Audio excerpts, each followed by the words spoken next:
Hey everyone, these are the astrology highlights for the second half of July. There is a lot to get through, so I am definitely going to have timestamps down below so you can switch around and so that it's easier for you to come back to it throughout the second half of July. This is going to be a long video, so there's a lot to start with, even on the very first slide for July 17th. So I'm going to try to get through this as quickly as possible, but there is a lot to say. So we're starting out with the new moon that's happening in Cancer. This is the home of the new moon, right? So we also have a few other aspects going on. We're going to break it down as quickly as possible. So this new moon is going to be happening at 11:32 a.m. Pacific, so just adjust for your time zone. It's going to be making a friendly aspect. It's going to be making a sextile over to Uranus in Taurus. And, you know, this can just kind of add to that really like feeling of newness, right? It just can enhance that, and the potential to also want to do the things that have you feel fresh and liberated and free in a good way, right? And so if there's any kind of like disruptive quality, like an unexpected quality to it, I would not think that it was going to be anything that feels really difficult the way that it would with, say, like a square or something like that, right? So this is more of a friendly aspect, and I would say I think it's a little bit helpful for everything that we've got going on today in some ways, depends on the situation that you're in. We'll get to that. So we also have it making a really lovely water trine over to, I was trying to go over here. So over to Neptune in Pisces, and this adds another layer of sensitivity and the ability to maybe feel into and perceive and like peer into other states of consciousness. We could say altered states of consciousness, right? So I would take note of any kinds of daydreams or visions that come through as messages on this day. But yeah, this can give us also like a boost with our empathy, and it can also lend itself to some emotional healing if that's kind of already on deck for you, or just having that extra bit of dreamy type of feeling, right? That adds to the already kind of dreamy feeling of having a new moon in a water sign in that kind of way, right? So now, however, and this is a really big however, we've got this opposition happening with Pluto that is retrograde in Capricorn. Right, so that's a challenging aspect. Just remember that oppositions are relationally challenging, right? Having to do with often our relating to others. And with the moon and Cancer, which are already like sensitive and internal and very personal types of energies, and it being something that is opposing a planet of intensity and depth and transformation and power dynamics and even, manipulation. Again, when I say these things, it's like there's light and challenge, or we could say shadow, to every sign, to every planet, to everything, right? And so, I say this so that you have the full picture, not to scare people, not to be doom and gloom, but just to let you know, like, there could be undertones of this occurring because this is an opposition. So this moon isn't all just like dreamy and fun loving and freedom loving, right? So if you want to get a sense of like which areas of life this might be happening, this is where you want to like pay attention to. You want to pull up your chart, you want to look at which house Cancer occupies and which one Capricorn occupies, right? So if this were your chart, for instance, we would see it's the 10th house and the 4th house, right? The 10th house being the house of public roles, reputation, your career, and opposing the 4th house having to do with your more internal states of being, your internal world, your more private life, your home, right? Your sanctuary, that kind of place in your life, right? So just to give you an idea, I'm probably going to do a video about how to look this up so that people understand when they're listening to either me or other people around astrology, you know what we're talking about and how you can get more information to personalize this for yourself, because obviously this is more collective, right? So that said, so there could be emotionally charged power dynamics that are being stirred up, or emotional tension, perhaps the impulse to react emotionally to some of the stuff that gets stirred up. So this could very well be happening also with themes of where there is healing or work that needs to be done within relationships, and feelings around personal freedom and doing what you feel you need to do for yourself, not only because of the aspects I just talked about, because of all of those coming through, but also because within an hour and a half after the new moon, we have another really big thing. The nodes are just about to change out of Scorpio and Taurus, where they've been for about a year and a half, and they're moving into new signs. So let's go to the next slide. So I just moved it just a little bit so that we have it exactly into the new signs. Right, so here they are. They have now moved into Aries and Libra. So South Node is going to be in Libra. North Node is going to be in Aries for about a year and a half, right? So the Aries and Libra axis, right? This has us dealing with, like, think of the axis as like being almost like a seesaw, right? So this has us working with relationships and healing that which isn't harmonious in our relationships, and looking to and tending to what we need to do for ourselves as well. So there's going to be a lot of energy on our own agenda, like our own being individuated, our independence. And there's going to be a lot of focus on that because we have the North Node there. The North Node is a ton of energy and tends to like really bring a focus there for sure. South Node tends to have to do with releasing, right? And so in this area with Libra, we're talking about relationships, right? I mean, Libra isn't just relationships. It has to do with our creativity as well. But like this has to do mostly with, I would say, relationships, the way that we are relating. And yes, that can be relationships that are romantic, but it doesn't necessarily have to be, right? It can be other kinds of relationships that are very close with, to us. But like, again, like we want to keep in mind, just like anything in life, we don't want to swing like from one side of the pendulum like to the other and go from one extreme to the other. So we're not trying to be like in one extreme or the other extreme too much, right? Like that's going to be part of the challenge, is not to go too far into any direction and being mindful of that. So, right, like purging and clearing out all relationships and like throwing out the baby with the bathwater and only being about our independence and me focused, that's just not it, right? Like that isn't it. So we need to remember that we are interconnected with other people in this world. And maybe a question to ask is, how can you honor your agency, your independence, and yourself, and create connections and relationships that honor that also for all of the people involved, including yourself, right? And that also can take some time to like clear out and heal what's outdated or what's no longer in alignment. And that can be a place, I think, to come back to time and again over the next year.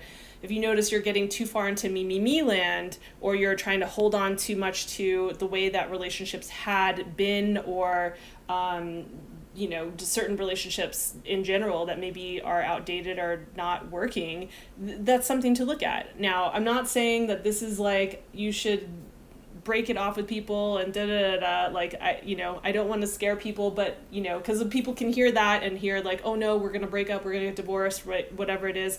And yeah, for some people, not gonna lie, that's gonna happen, right? But more so, there's a focus on, there might be more pressure or pull and focus being drawn into doing the kind of the work that needs to be done to deal with the issues that were there, right? So this will be something that will bring those things to the surface, where it's going to feel like I can't really ignore that.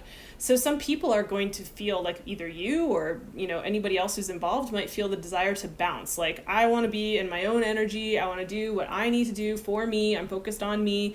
And they might like need to have the reminder, like, it's also, we're connected to others, like we're connected to each other, and doing that kind of work, right? For some people who have been in toxic relationships, or like it's just not working on a fundamental level, and they've really been like, they've tried, they've done the work, they've really worked at it, yeah, this could be bringing things to a culminating point, right? So, and again, I don't say that to scare people, I just say that so that there is an understanding about this, right? Now, I also want to talk about, and that's for the next year and a half, and so I'm sure we'll talk about this more for sure.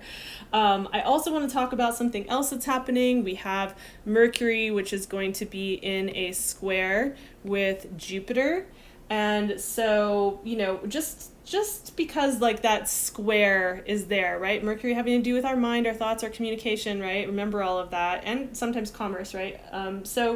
But more so, I would say today, along with everything else, this would just be one of those days where, again, I give these warnings to just like watch yourself, or watch yourself when you're listening to others. Maybe give others a little bit of grace too. Like this can be exaggeration of like things being said, or maybe even being overly optimistic about what's being expressed or promised to you.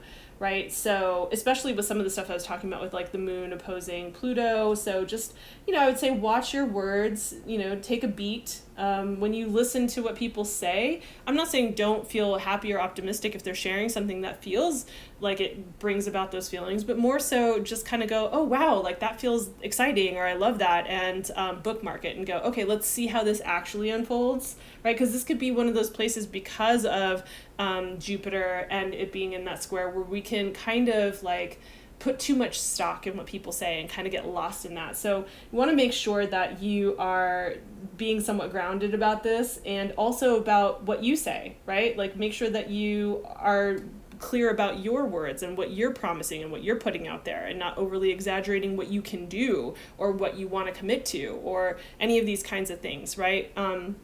Last thing I want to mention too, just a little side note. So you see that it's at 12 degrees here. Mercury's at 12 degrees. So we've been in the shadow with Venus, retrograde, and it's not retrograde yet. It's going to be, a little bit after this date. So we're going to get into that. But as it's starting to go backwards and go retrograde, when it gets to the point where it's stopped and it's going to station to go direct and start moving forward again, when it does that, it's going to hit this 12-degree mark. And so with the messenger planet here at that degree, this is, you might want to pay attention today about what kinds of messages come through. So this is a good day, like maybe keep a little journal or your notes app open or whatever, so that you can kind of notice like what comes up, and then just see if those themes feel relevant and unfold through the Venus retrograde, because this should give us a peek into, as if the shadow period hasn't, right? The last 3 weeks, honestly, it's almost every person that I know has been dealing with, if they're single or in a relationship or whatever it is, it's been like relationships have been up. So, and Venus isn't just about that, right? But this can show us what, besides the shadow period we've been going through, what kinds of themes we're going to be dealing with for the retrograde 40 days, 40 nights that Venus is about to go through. All right, so that is the 17th. All right, let's get into the 20th. All right, so we come to July 20th, and this is, let's say, it's a day. Let's start by talking about how we have two malefics going toe-to-toe in an opposition right here. We've got Saturn and Mars in an opposition. We will get a little like solar Neptunian help, but this isn't comfortable. This isn't comfortable energy. You may be feeling this because there's going to be a build up to this. You may be feeling it the day before, and the day of course, and then even the day after. So just notice like the before and after this day, you might be still kind of like feeling some of this. But Mars wants to push the big red button, right? It wants to go. It wants to like be impetuous and go with its nature being that way. And Saturn, wants to pull back on the reins. So this can feel like that push-pull, like a tug of war. To be like fast, slow, or big picture, little picture, because, right, we have the attention on micro that has to do like the attention to detail because it's in Virgo, and we have like that big picture, right, the macro with having to do with what Pisces holds. So this can feel a little bit frustrating and can make getting things done for work feel like even more laborious or slow or even oppressive. Even if it's work that you love, like even if it's work that you like, it's probably going to feel like hard work. But you can get through it. It's just through sustained like perseverance, essentially. Like I can imagine that on this day and in the days surrounding it, like on either side of it, that people are going to be ready by the time they get to the end of their day to just chill, right? So But yeah, you might feel pulled to try to get it all done, right? That big picture, trying to get it all done, and run yourself too hard into the ground. So you want to watch out for the burnout, right? This would be a good day for, if you're working on this day, to do something like Pomodoro breaks, like Pomodoro working, or like chunking things down into micro tasks. If you're not familiar with Pomodoro, you can always do like a Google search for that, but it's essentially like taking these like 25 minutes of focus time and then 5 minutes of take a break, stand up, stretch, whatever, and then 25 and 5, 25 and 5. You do that like for 4 rounds, and then you have a longer break. And so that really can help with focus, and it can help with like chunking down your focus and attention and giving you kind of more stamina to stabilize getting through the day and having the endurance to get through the day, because I feel like that's going to be something that's needed here, is going to be endurance, right?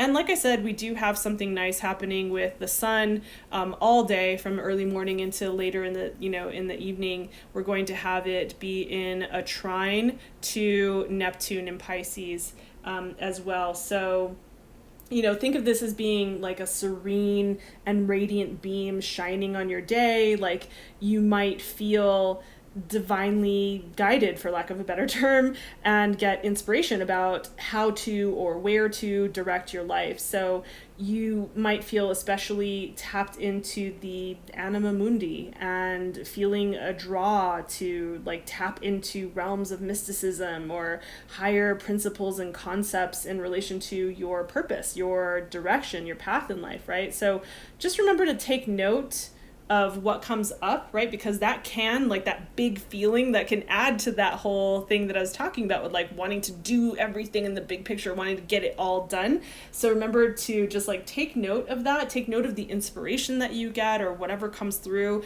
or like if you have the freedom and the ability to allow yourself to explore what those kinds of other states of consciousness or things that feel divinely guided that are coming in, then awesome. But also remember to just chunk things down into like smaller, more manageable tasks.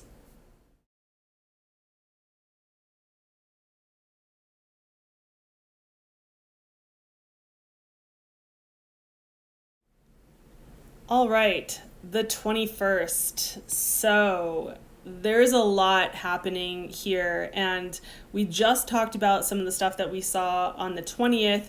We're going to be, like I said, even feeling stuff from the 20th, probably on the day before, start to feel that. So we have a few day period where this is like, it's kind of rough, honestly. It might feel, and like, again, we want to personalize this as much as possible. So if you do have your chart, you can look at where this hits. That's why for some people, they might go like, I didn't notice anything. Or some people will be like, I really felt that, because of like where these transits are actually hitting in their natal chart. So that aside, I'm going to start with talking about this grand cross that we have going on between the sun and Pluto, and also with the north and the south node, right? Notice that they're all at the 29-degree mark, right? That's going to be important in a moment.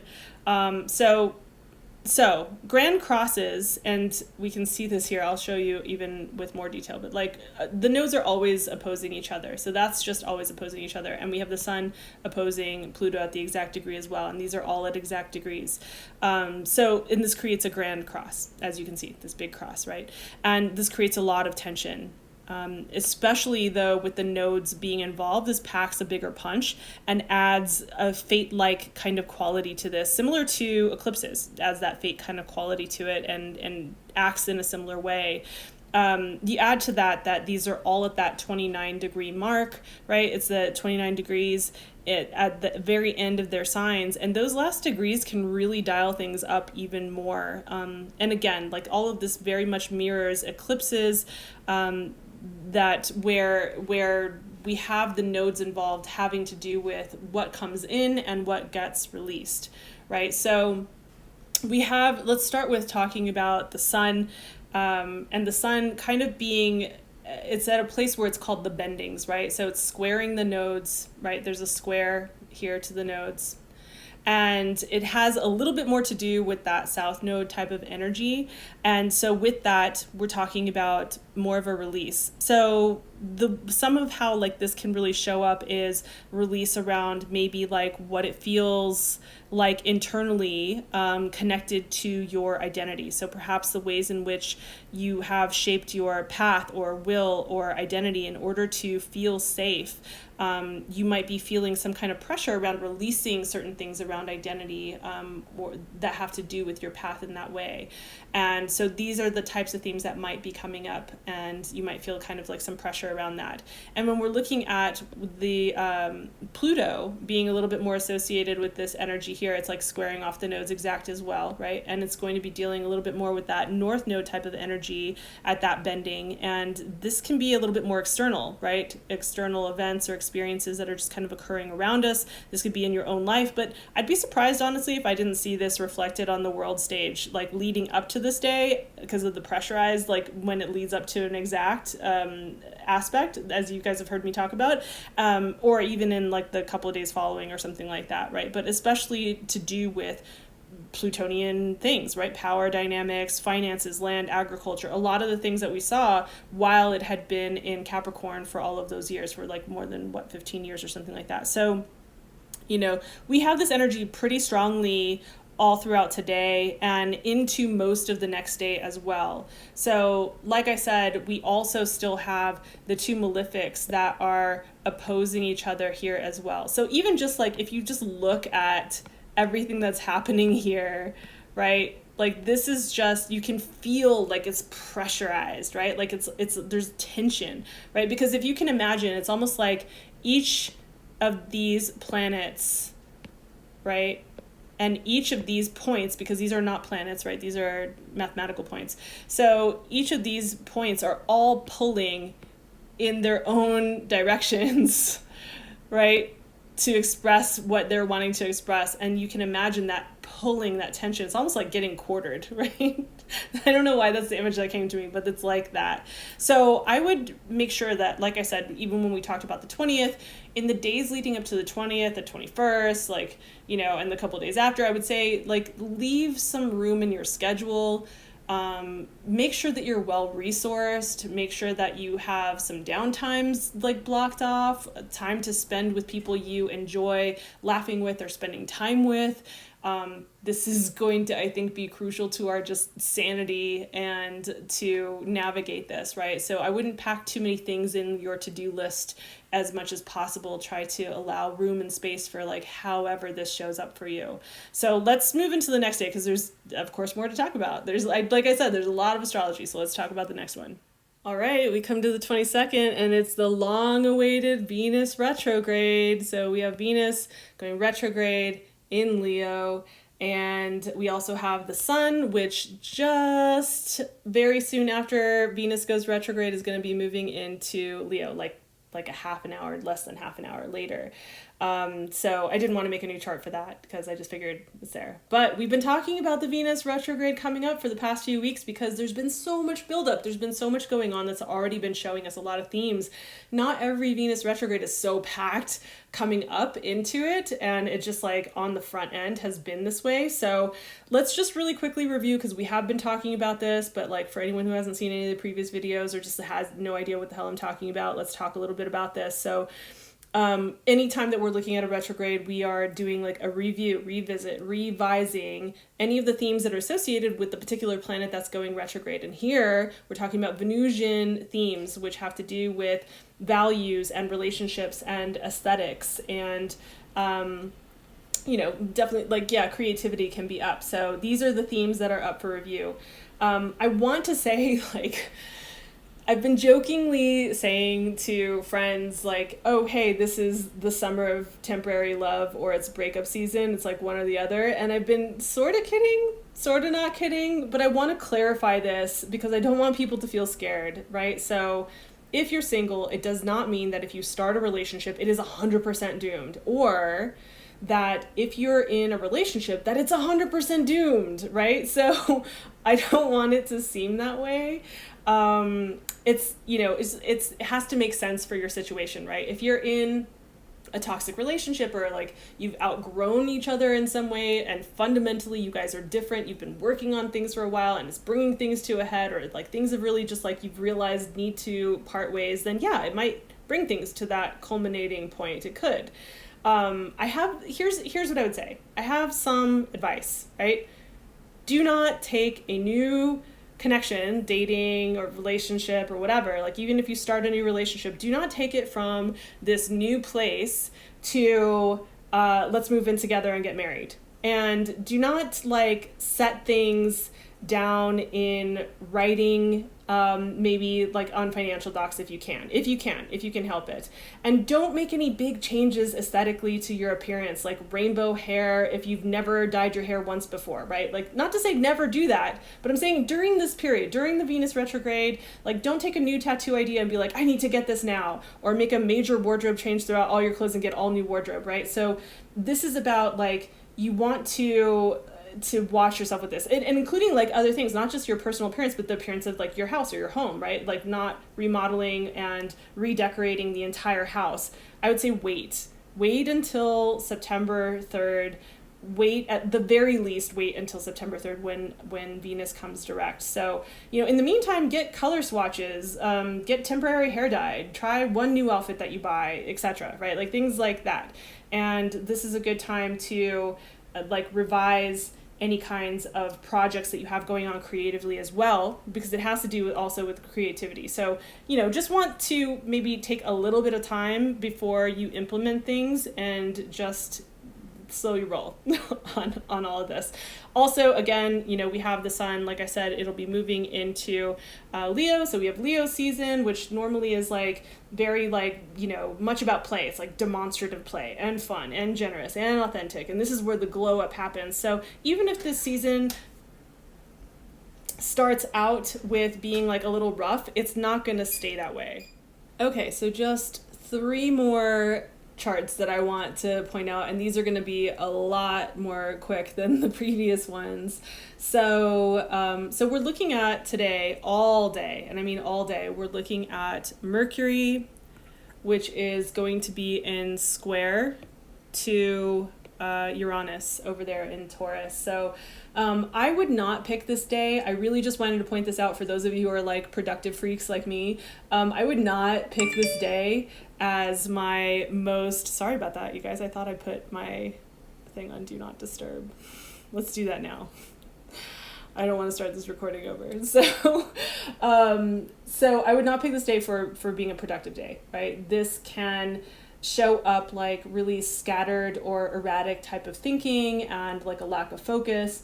And for some people, for some it can manifest as anxiety or just like a hyperstimulated nervous system, right? So, you know, depending on where this is in your chart, of course, like personalizing it on that level, you could experience tech disruptions, or there could be an uptick in interruptions in communication specifically, right? So, you know, and communication not just like in a digital way, but also just in conversations. You know, like imagine somebody just consistently interrupting you, and your thoughts also kind of being that way, like they're consistently being interrupted, just like squirrel, squirrel, squirrel. So, you know, maybe this day, if you can avoid, it's a Sunday, so maybe for a lot of you, it doesn't need to be a productive day. I would say, yeah, just let it not be a productive day if you can help it. Okay, second to last day that we're going to be taking a look at, we have Mercury going to be conjunct with Venus that is in retrograde, right? And so the thing about conjunctions is that they're kind of, to me, like a wild card, right? They can just go either way in terms of the energies because they blend together as if their traits just become inseparable, they become one. So let's address maybe the more shadowy side first, right? So like on the more shadowy end, perhaps this could be like superficial sweet talking, or like connecting in like friendly but shallow ways, like very surface type of relating, right? Maybe like the honey tongued devil, right? So I might take like words with a grain of salt and maybe enjoy it. I would maybe enjoy the flattery that's there. I thought I turned my notifications off, you guys. I thought that's what happened. I just want to make sure that it's off.